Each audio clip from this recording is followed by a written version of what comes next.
7 de la mañana, 37 minutos. Saludamos al senador por el Pacto Histórico, el senador Gustavo Bolívar. Senador, gracias por acompañarnos. Muy buenos días. Buenos días, Luis Carlos, a tus compañeros y a los oyentes. Buenos días. Gracias por darnos algunos minutos aquí en la FM. Hoy es un día importante y esta semana es una semana muy importante para la reforma tributaria. ¿Cómo está sintiendo usted el clima frente a la discusión de esta reforma de impuestos, senador? Bueno, pues ayer justamente tuvimos una reunión con el presidente de la República, los coordinadores ponentes y los ponentes de la reforma, y salimos muy animados porque los partidos políticos que participaron, o sea, el liberalismo, el partido de la U, el partido conservador, además de, obviamente, la bancada alternativa, salimos ahí en consenso y que vamos a defender la reforma, que es necesaria para el país y que sin esa reforma tributaria prácticamente nos hundimos. Tenemos un déficit fiscal muy alto, que tenemos que empezar a pagar, una deuda social enorme sin la que no podemos alcanzar la paz y es sacar de la pobreza extrema más de 7 millones de colombianos, en fin. Salimos muy decididos a defender esa reforma y sobre todo el monto, fue algo en lo que nos hizo énfasis el presidente Petro, y es que no bajáramos el monto porque no haríamos nada. ¿Por qué es tan importante ese monto? Hay expertos, senador, que aseguran que el nivel de deuda de Colombia, aunque es alto, es uno de los más bajos de la OCDE. Se lo voy a dar en datos que corresponden y son los datos totales. La deuda corresponde al 57% del PIB después de la pandemia. El promedio de la OCDE es del 90%. Es decir, sí, es real que lo que se come, la deuda es muchísimo, pero es muy tolerable frente al resto de países con incluso mayor desarrollo económico del nuestro. Si toleráramos un poco más esa deuda, dicen los expertos, podríamos dejar de cobrarle tantos impuestos a los colombianos. ¿Qué siente sobre esa afirmación, senador? Bueno, eso depende a quién se lo deba. La mayoría de los países de la OCDE le deben a sus bancos centrales. Nosotros le debemos a los fondos privados, le debemos a capitales golondrina extranjeros que son especulativos que llegan al país cuando hay altos intereses, a captar esos altos intereses, y muy poquito, casi nada, al Banco Central. Los países que se endeudan con su banca central lo hacen a precios muy bajos. Nosotros tenemos una deuda muy cara, Luis Carlos, muy cara, y con la pérdida del grado de inversión que tuvo el país, precisamente, entre otras cosas por su alto endeudamiento y su baja productividad, porque ese es otro tema, los países producen mucho. Estados Unidos debe el 133% de su PIB, o sea, nosotros no podríamos llegar allá porque ya estaríamos en default. Pero ellos tienen la máquina. Entonces, si Estados Unidos debe mucho, pues ponen la máquina a funcionar y pagar la moneda mundial. Entonces, tenemos, digamos, realidades distintas. La nuestra es una deuda muy costosa, que se va a encarecer más en la medida en que no alcancemos a recuperar el grado de inversión y de repente otros grados de las calificadoras de riesgo más arriba. Senador, con los buenos días, le saluda William Calderón. ¿Qué de esta reforma es negociable y qué no? ¿Dónde diría usted aquí hay líneas rojas, aquí podemos ceder un poco? ¿Cuál es como ese margen de negociación que hay? Bueno, le nombro los 3 o 4 artículos que más ruido hacen, en los que no hay, digamos, un consenso. El primero es el de los dividendos, porque, digamos, para el caso de los dividendos más altos que llegan al 39%, nos han hecho ver que si se suma eso más la renta de 35% que se está pagando, se está generando, digamos, ahí, no diría yo con doble tributación, pero sí una suma un poco desconsiderada de lo que debería pagar un empresario en Colombia. Entonces, hay consenso en que lo volvamos al 15%, que es lo que existía antes de la llegada del gobierno Duque. Precisamente en su primera ley de financiamiento, que fue en 2019, y el gobierno Duque bajó los dividendos del 15 al 10%. Entonces, hay consenso en que los deberíamos regresar al 15 y no tener esa tabla hasta el 39. Ese es uno.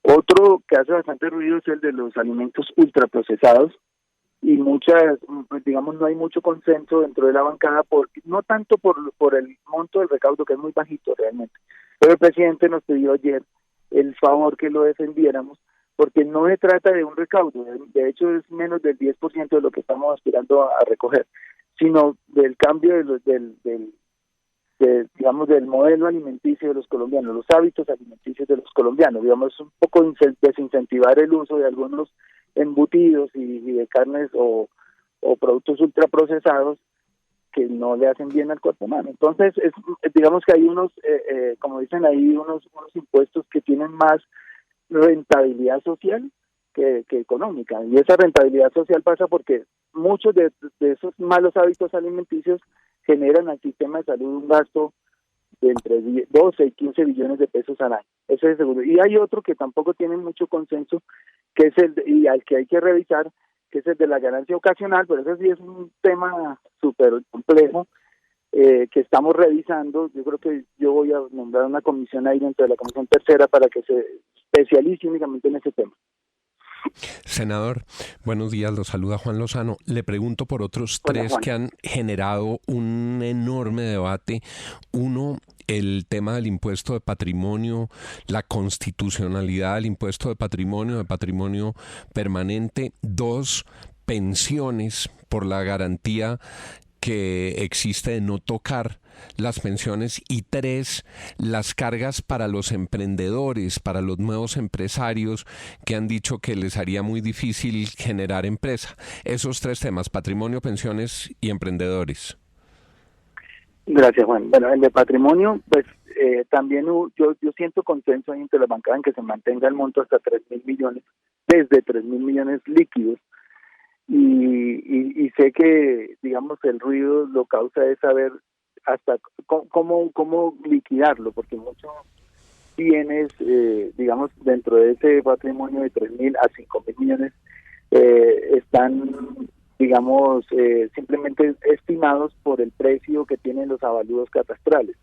Entonces, lo que está diciendo el gobierno es, y lo dijo el ministro, lo ha dicho en varios foros, es nosotros mismos hagamos el autoavalúo cada año, mantengamos nuestras propiedades al día para que esa ganancia ocasional que se deriva del precio del avalúo catastral y la venta comercial, pues ahí dentro de ese rango es donde se aplica la ganancia ocasional, pues para que no sea tan alta. Entonces nos hace un llamado para que cada año hagamos un reavalúo de nuestros bienes y le estemos estimando el precio anualmente, que no va a ser tan doloroso.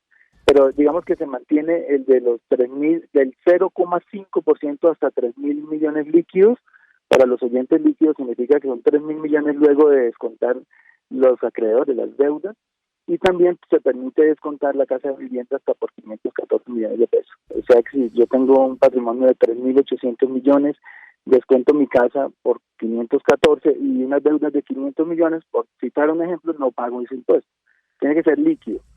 El segundo que me hablabas, perdón, Juan, ¿me recuerdas? Pensiones y emprendedores.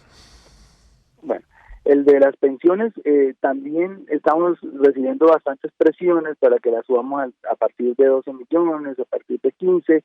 Lo que nosotros hemos hecho un estudio es que de esos 2.441.000 pensionados que tiene Colombia hoy, estamos tocando 15.160 que hay en Colpensiones, por encima de 10 millones, y menos de 1.000 en los fondos privados de pensiones, es decir, 16.000 pensiones de 2,4 millones de pensionados. Eso da menos del 1%. Si se suman, hay dos regímenes especiales que son el de las Fuerzas Armadas y de los maestros, pudiéramos llegar a 26.000 pensionados de 2.441.000, es decir, 1.1% de los pensionados. Ahí aparecen, digamos, unas aristas, y es distinto, digamos, un pensionado que tenga que mantener una familia de 4 o 5 miembros que no trabajan, a un pensionado que esté solo o que no tenga tanta erogación. Entonces, todas esas aristas se están estudiando para ver si ponemos el famoso parágrafo, pues, de la exclusión, pero el monto de 10 millones por ahora se mantiene, digamos, salvo que dentro de las discusiones en comisión tercera o en plenaria ya las mayorías se impongan y lo eleven un poco. Sobre todo lo del emprendimiento, eso ha sido, sí. Lo del emprendimiento, para terminar las respuestas de Juan, el emprendimiento siempre ha sido, digamos, como un caballo de batalla de los gremios para que los impuestos no los toquen, y nosotros escuchamos exactamente ayer, mañana hace 8 días, a 70 gremios tengo 7 horas sentados ahí en las comisiones conjuntas escuchando a todos los gremios del país, todos los algodoneros, constructores, la ANDI, la ANIF, bueno, todos, 70 gremios, y todos nos dicen, no pongan impuestos, no nos pongan ese impuesto. Entonces uno dice, bueno, mire, tenemos que llamar a la cordura, porque sin esta reforma tributaria el país no sale adelante. Eso sí no es una amenaza, pues no estamos hablando como Carrasquilla en esa época que dijo tenemos tres semanas de caja, no, tampoco es tan dramático, pero sí necesitamos recuperar el grado de inversión, y recuperar el grado de inversión implica bajar por lo menos 4 o 5 puntos del déficit fiscal. El déficit fiscal hoy está llegando a 8 puntos con una deuda que nos deja el gobierno por una plata que se le quedó viendo al Fondo de Estabilización de Precios de Combustible. Para que la gente entienda, hoy la gasolina debería estar, de acuerdo con los precios internacionales, por lo menos en 18 o 20 mil pesos el galón. Duque nunca lo subió, no sé si por ser un año electoral, por no hacer ese gasto, y esta plata se le quedó viendo a ese fondo, y van a ser 30 y pico, 34 billones al final. Eso nos sube 2 puntos más el déficit a los 5 que ya tenemos. Con la reforma tributaria, miren lo difícil. Si destináramos la mitad de la reforma tributaria, que son 12.5 billones, pagamos apenas 1 punto del déficit. Con esos 12.5 billones, para los oyentes, los ilustro porque sé que ustedes saben esto, 1 punto del PIB más o menos está entre 12 y 13 billones de pesos, dependiendo el precio del dólar. Pero supongamos que la mitad del recaudo se va a pagar el déficit, pagamos 1 punto. ¿Qué es lo bueno de esto? Que son 4 años, y si nosotros pagamos 1 punto anual con esa reforma de ese déficit, lo podemos bajar a 3 puntos, que más o menos entra en la regla fiscal, que es, digamos, lo soportable. Entonces, miren lo difícil. Que dijo el presidente ayer, que tenemos que hacer vías terciarias, ya dio la destinación, porque muchas veces la gente preguntaba, ¿para qué es la reforma? ¿Para qué es la reforma? Aunque en las bases del proyecto está escrito, mucha gente no las ha leído, pues el presidente ya lo repitió, vamos a hacer vías terciarias, educación superior, y empezar a pagar un bono pensional a 3.500.000 ancianos que hoy no tienen ni un peso en la mesa. Es más o menos eso lo que las instrucciones que él nos da. Senador, con los buenos días. ¿Ustedes son conscientes de que impuestos como, por ejemplo, el que usted acaba de mencionar, impuesto al patrimonio, es muy posible que se caigan ante la Corte Constitucional, que por supuesto va a revisar la reforma tributaria? Ellos ya se han pronunciado sobre este tema y es claro que es una doble tributación porque, pues, como usted mismo lo estaba diciendo, el tributo se está pagando una vez a través de los prediales. Pero básicamente las 3 razones que se tienen es: solo los municipios pueden gravar la propiedad del inmueble, artículo 317 de la Constitución, se grava 2 veces la misma renta y además es confiscatorio si se vuelve como un impuesto permanente, como está planteado en esta reforma tributaria. Bueno, es un riesgo que tenemos que correr realmente, porque sí es verdad que hay unos pronunciamientos de la Corte, pero nosotros no tenemos más de dónde echar manos. Si tú miras, cada vez que proponemos un nuevo impuesto, pues salta el gremio correspondiente, y lo que nosotros le hemos dicho es, aquí tenemos que hacer un esfuerzo solidario, porque de verdad, para que el país se mantenga, para poder recuperar el grado de inversión, para que esto florezca, pues necesitamos la reforma tributaria. Y yo le decía a los amigos de la ANDI en Barranquilla, en un foro que tuvimos, porque ellos dicen, mira, hay un sobre la DIAN ha recogido un sobre recaudo sobre lo que estaba estimado por la DIAN al año. Entonces tenemos un recaudo y me dicen con esos billones de más que hemos recaudado pudiéramos evitar la reforma tributaria. Y yo les respondo, para mantener el país como estaba, sí, digamos, vamos a recoger 10, 12 billones más adicionales en recaudo, porque la economía despegó, porque ya la gente está pagando nuevamente los impuestos, etcétera. Entonces, digamos que para mantener el país como estaba, así, pero nosotros recuerden que prometimos un cambio y una revolución social. Y eso cuesta, y eso es un beneficio, una rentabilidad para los empresarios, la paz. Para nosotros hacer esa paz, necesitamos llevarle vías terciarias, acueductos, educación a 7 millones de personas, comida a 7 millones de personas que hoy viven en la miseria absoluta, son la pobreza extrema. Y nosotros necesitamos un dinero adicional a lo normal que venía funcionando el país, porque no podemos seguir siendo uno de los países más desiguales y uno de los países donde la redistribución del ingreso es la más paupérrima y donde la injusticia tributaria salta a la vista. Entonces, Sí. Digamos que le damos la razón a la ANDI en que para vivir como veníamos está bien, pero ¿cómo veníamos? Un país muy desigual, un país con hambre, cerca de 31% de las personas no tienen 3 comidas en su mes al día. Entonces nosotros necesitamos hacer esa revolución social para poder, de la mano con las negociaciones, con los grupos armados, hacer la paz, porque la paz no es solamente firmar un documento y dejar unas armas, sino también llevarle bienestar a mucha gente que hoy escoge la guerra como prácticamente un modo de vida.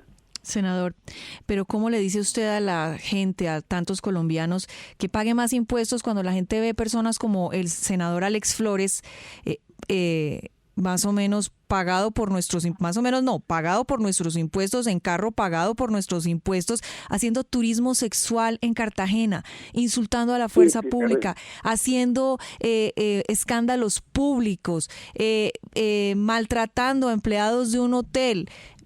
Es muy difícil decirle a la gente sí, tribute más, cuando uno sabe que algunos de nuestros impuestos van para pagar ese tipo de personas.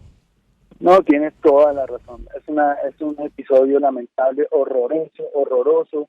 Estarse levantando unas niñas en la calle, haciendo turismo sexual, horroroso, censurable desde todo punto de vista. Eso no tiene defensa. Lo único que le pido a la gente es que no nos meta a todos en la misma canasta. Acá hay otro mundo de congresistas tratando de sacar este país adelante con mucho entusiasmo, con pasión, en mi caso arriesgando las medias porque queremos sacar este país adelante. Entonces, ese caso lo vamos a analizar hoy en la Comisión de Ética. Yo realmente sé que no es el proceder, digamos, general de la bancada. Ustedes han visto, conocido muchos congresistas que han tenido una vida intachable y seguimos ahí luchando, pero sí, no tengo ninguna defensa de lo que hizo este señor allá en Cartagena. Senador, y lo tengo que decir, hay muchos colombianos que sentimos en que usted es uno de los pocos extremadamente coherentes dentro del Senado. Usted no se ha dejado llevar ni por la mermelada, ni por los amiguismos. Usted ha seguido de frente en su visión. Que podemos o no podemos compartir, ese es otro tema y por eso tenemos estas conversaciones y yo siempre agradezco públicamente la oportunidad de hablar con usted. ¿Ese señor Flores debería renunciar, piensa usted? Mira, yo cuando él salió a hacer su video de que tenía un problema, yo lo respaldé. Tenía un problema de alcoholismo porque, digamos, cuando ya el enfoque es de salud, pues uno no puede caerle encima a una persona. Pero ya cuando me enteré del tema del turismo sexual, cuando nosotros lo que deberíamos estar haciendo es políticas públicas para que estas niñas tengan un empleo y no tengan que ir a vender su cuerpo, ahí ya le retiro mi apoyo. Ahí sí hasta allá no llego yo, porque digamos cuando una persona reconoce un problema y dice soy alcohólico, me van a someter a un tratamiento y uno le dice bueno, cuenta con mi apoyo, ahí yo salí a respaldarlo, pero ya en este último punto no, porque nosotros necesitamos dar ejemplo. Nosotros tenemos, si nosotros prometimos un cambio, tenemos que dar ejemplo y nuestras áreas privadas tienen que proscribirse a la vida pública por un tiempo, por lo menos mientras estén en el ejercicio del poder, porque como dice la periodista, pues a nosotros nos paga la gente, el erario, los impuestos de la gente, y la gente quiere que esos impuestos se vean bien reflejados, y ahí no lo están haciendo. Entonces la respuesta es sí, él se debería ir. Sí, yo creo que en este momento por lo menos una gran sanción del Comité de Ética, y no sé si también del Comité de Ética del Senado, de la Comisión de Ética del Senado, claro. Porque sí es inaceptable, la verdad. Senador Bolívar, quiero preguntarle por dos últimos temas y lo dejo ir rápidamente. Escándalos la semana pasada, sobre todo en las formas. La doctora Irene Vélez irrespetando a la prensa, haciendo unos comentarios muy difíciles de entender cuando se trata de una ministra de Minas y como usted sabe muy bien, y esta conversación la hemos tenido frente a la necesidad de generar recursos para que la nación gane de nuevo su estatus de inversión, pueda pagar sus deudas, pueda sacar adelante sus intenciones sociales. Y al mismo tiempo una ministra que dice que lo importante es de crecer, una señora que es filósofa, una señora que cambia el manual de procedimiento interno dentro del ministerio para que personas que no conocen el ministerio puedan trabajar en él. Y al mismo tiempo ministros como el ministro Prada hablando sobre el levantamiento social para que aprueben la reforma tributaria, no son herramientas que lo preocupan, que lo dejan a usted salido de tono y en momentos en que usted acaba de dar unas declaraciones tan certeras y coherentes en el tema económico? Bueno, mira, en el caso de la doctora Irene, yo pienso que le falta un poco de pedagogía. Ella tiene razón en la teoría del decrecimiento. Bueno, aquí nos podemos quedar un tiempo explicando, que tiene que ver con que un planeta que está sometido a la autodestrucción tiene que en algún momento también pensar en cambiar los hábitos de consumo y digamos digamos el término no es de crecer en cifras económicas, sino en los hábitos de consumo. Debe tener un poco más de pedagogía porque ella tiene razón en esa teoría. Yo ahí no la voy a discutir. Y obviamente paciencia con los periodistas, porque cuando uno se mete a esto, pues tú lo has sabido. Yo he tenido también muchas veces encontrones. Uno tiene que tener la paciencia porque para eso, o sea, o como dice la abuela, ¿para qué se metió en eso? En el tema de la teoría del decrecimiento, que yo también comparto, en lo filosófico, pero eso qué tiene que ver con minas y energía, y en el primer congreso de minas y energía, digamos, yo entiendo lo que usted dice, le falta un poco de pedagogía, pero también le falta un poco de tacto y de ubicarse en el puesto que le corresponde. Pues lo que pasa es que en el tema del decrecimiento, en el tema, digamos, que ya atañe al sector minero energético, que es el que es blanco de nuestra cambio de matriz energética, pues digamos que en la medida que uno va creciendo en ese sector, que es el que más contamina, digamos, el que más genera gases de efecto invernadero, pues uno tiene que ir creciendo en otros sectores como el turismo, como la agricultura, etcétera. Digamos que ahí se puede dar un debate, pero lo que te digo, uno lo puede explicar bien. Sí, claro, no, yo lo entiendo. Lo que pasa es que hay un tema fundamental y yo sé que no nos vamos a poner de acuerdo porque ahí estamos en uno de los puntos donde no nos encontramos, y es que uno no puede hablar al mismo tiempo de generar dinero para la nación y desconocer que prácticamente la mitad de los ingresos nacionales vienen del petróleo y de la energía. Entonces, ¿cuál es el intercambio, el trade-off? ¿Vamos a subir más impuestos para recuperar esos dineros o vamos a permitir que esas industrias se manejen en un ambiente de balance, de equilibrio, de cuidado medioambiental y poderle sacar dinero para poder seguir financiando la nación? ¿No? Ese trade-off para nosotros es difícil de entender. Una ciudad puede crecer con productividad o con deuda. Por ejemplo, uno ve a Barranquilla tan linda y con tan buenas obras, pero debe el 160% de su producto interno. O sea, es una ciudad sobreendeudante, sí, creció, pero con deuda. Lo mismo nos pasó en el gobierno de Duque. Aquí hay un crecimiento económico, pero a base de deuda. Nosotros recibimos una deuda, Duque recibió una deuda de 116 mil millones de dólares y la subió a 180 mil millones de dólares. O sea, uno con 66 mil millones de dólares, pues obviamente que pone que ser un país. El problema es para el que sigue, que tiene que pagarla. Claro, pero eso es en abstracto. Ahí olvida usted que estábamos en medio de la pandemia. Y claro que hay que pagarla. La pregunta es, ¿la vas a pagar a medio de impuestos o la vas a pagar permitiendo que las industrias que te dan caja lo hagan? Esa es la pregunta. No, ahí es donde tiene, o sea, primero de todo hay unas cosas urgentes y obviamente como dice la frase de cajón importante, lo urgente es recuperar la inversión porque yo hablé con el director de crédito público y me dice, los impuestos nos están tragando, los intereses nos están tragando, así con esa palabra. Sí. Digo, porque por cada peso que nosotros colocamos en el mercado, nosotros solamente estamos gastando, o sea, por cada dólar que recibimos, estamos recibiendo 60 centavos porque el resto se va a intereses, porque somos un país que ya no tiene credibilidad que tenía antes en el manejo de deuda, y entonces nos está costando muchísimo, es una deuda costosa. Entonces, si nosotros podemos pagar los intereses, créame que, mire, hoy el 70% de lo que se está pagando, en esta reforma tributaria vamos a pagar casi en este proyecto de presupuesto de 2023, 78 billones van a pago de la deuda y de esos más de 50 billones van a intereses nada más. O sea, nosotros ni siquiera estamos capitalizando la deuda. Senador, entonces, imagínese el drama. En ese aspecto, ¿en cuánto ustedes se comprometen a dejar el promedio de la deuda en Colombia? ¿En cuánto en porcentaje del PIB? Actualmente es el 57%. Lo que decíamos, el promedio de la DOC desde el 90%. Ustedes, tengo otra estimación que es de como del 60%. Es que la ley se mide en deuda interna y deuda externa. O sea, ustedes la van a dejar que crezca. Está en el 57%. Lo que te decía ahorita, uno puede crecer con deuda, entonces uno pide 10 mil millones y depende en qué le invierta, esa deuda se puede volver productiva. Si yo digamos, si yo pido deuda para pagar intereses de la deuda y deuda, pues es como cuando uno tiene dos tarjetas de crédito y hace un avance con una para pagar la otra, ahí no hay productividad. Pero si yo pido un endeudamiento para desarrollar el campo, por ejemplo, para llevar distritos de riego, ahí hay una inversión. Y eso es lo que no entendió el gobierno pasado. Bueno, y entonces, ¿en cuánto va a bajar los intereses de la deuda? Que es la parte que usted dice atacar, que van a atacar. De las calificadoras de riesgo. Si nosotros recuperamos el grado de inversión, bajan los intereses. ¿Y cómo se recupera? Mira, yo les pongo un ejemplo. La mitad del recaudo, que ahorita que yo les decía, se podría ir a pagar el déficit fiscal, nosotros podemos pagar un punto del déficit anual, porque, digamos, un punto del déficit, lo dije, más o menos puede costar 12, 13 billones de pesos.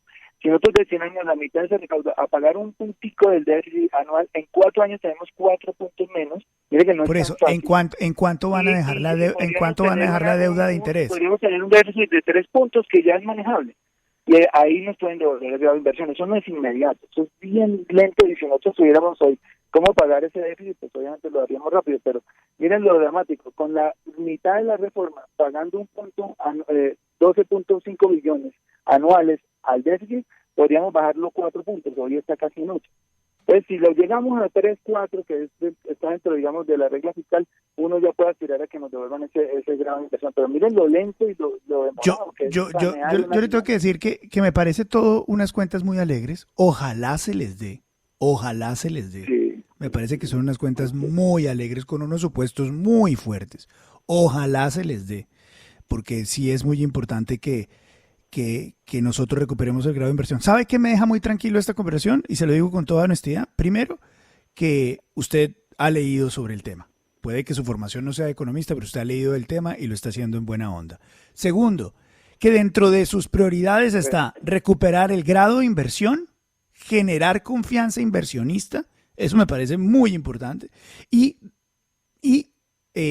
respetar la regla fiscal. O sea, esto que usted está diciendo son elementos primordiales para que económicamente el país se mantenga. Y se nos cortó la comunicación cuando le estaba dando yo unas flores, pero me parece que es lo que corresponde. El senador Gustavo Bolívar tiene unos puntos importantes y está respetando por lo menos lo que nosotros creemos como el santo grial económico.